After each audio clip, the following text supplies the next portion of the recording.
What's good, everybody? So I'm out here in the truck. I'm in the Tahoe. Lifter gave out on it, and had to go pay somebody else to do that because I ain't got the time nor the knowledge to replace lifters and LS and LQs and all that stuff. So went ahead and paid a pretty penny for that. Other than that, we're gonna talk about why I ain't been on here the past few days and why I ain't been posting and stuff like that. I've been super busy with the car, the CL. I'm going to start tossing some pictures in because I don't have the attention span to, nor the time to be editing and setting stuff up and getting good angles on cameras and stuff like that. So we're going to do it like this. Basically what happened is clutch has been kind of giving me a little bit of issues, so we went ahead and we pulled the trans out, dropped the subframe, unharnessed all the connections. The CV axles have to come out, the steering knuckles have to come out, basically all the suspension parts except for the control arms have to come out. Radius rods come out. So since the radius rods come out, I went ahead and put the radius rod bushings that I have in, and while doing so I did the rear main seals. Start tossing pictures in as I'm talking about these things, so we probably already got a couple pictures as I edited this in. So did the rear main seals, wrestled the transmission in by myself back in there.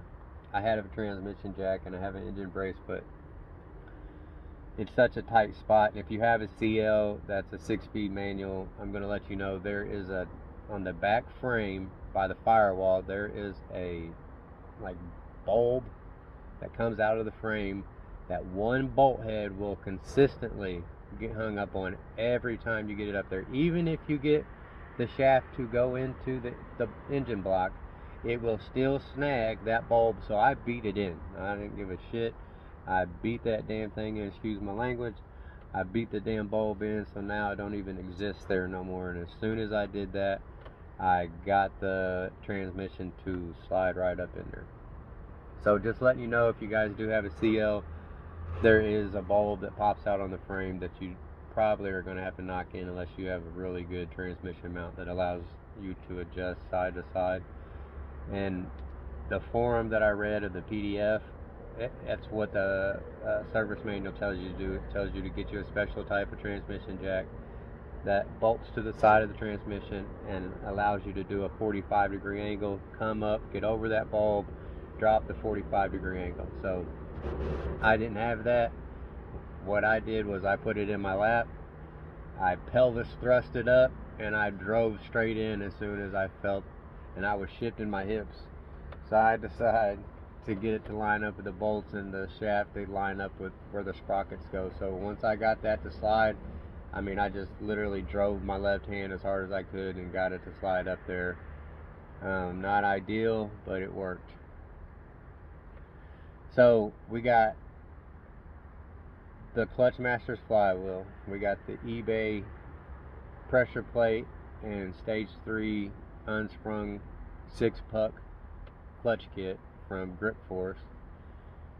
I bought an OEM throwout bearing. The flywheel is literally half the size, half the weight of the Luck one that was in there. The Luck flywheel was, I think that's what the brand is for the flywheel. I know the clutch kit was Luck.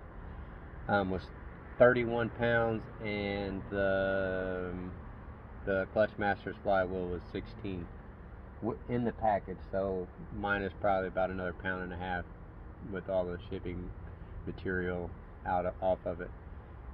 That being said, like I said, the radius rod bushings had to come out, so we went ahead and put the P2R polyurethane ones in there. I went ahead and did, like I said, I don't know if I said previously or not because I've done this video twice now, that I did the rear main seals. Did the rear main seals. In doing so, I said, fuck it, I'm going to drop the exhaust because I have the Pro Tuning Labs exhaust all the way from the headers back, and the Mishimoto test pipe. So I went ahead and dropped the exhaust out. Once I got the exhaust out, I said, fuck it, I got high temp gasket. The CL and a lot of the Hondas don't have an oil pan gasket. Some of them do, but not the J32A2. You just use RVT, high temp gasket maker. So dropped that. Went ahead and resealed the oil pan. And right now where I'm at with the car is the suspension's still out.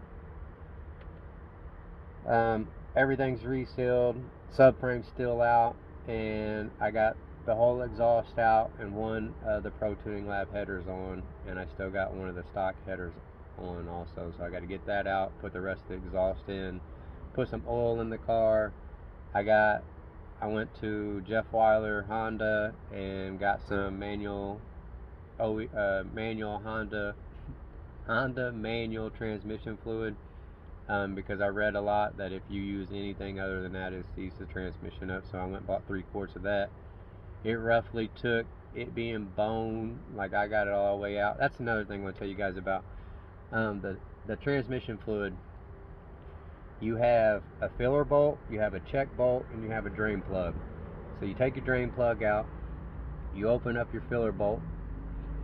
Once you do all that, I'm running out of time here. So you drain the fluid out, you remember there's a squash washer on it, so put your drain plug back in with the squash washer on it, leave your check bolt out, undo your filler bolt, get your funnel, stick it in there, and mine was bone dry. They tell you to level the car out. I didn't do that.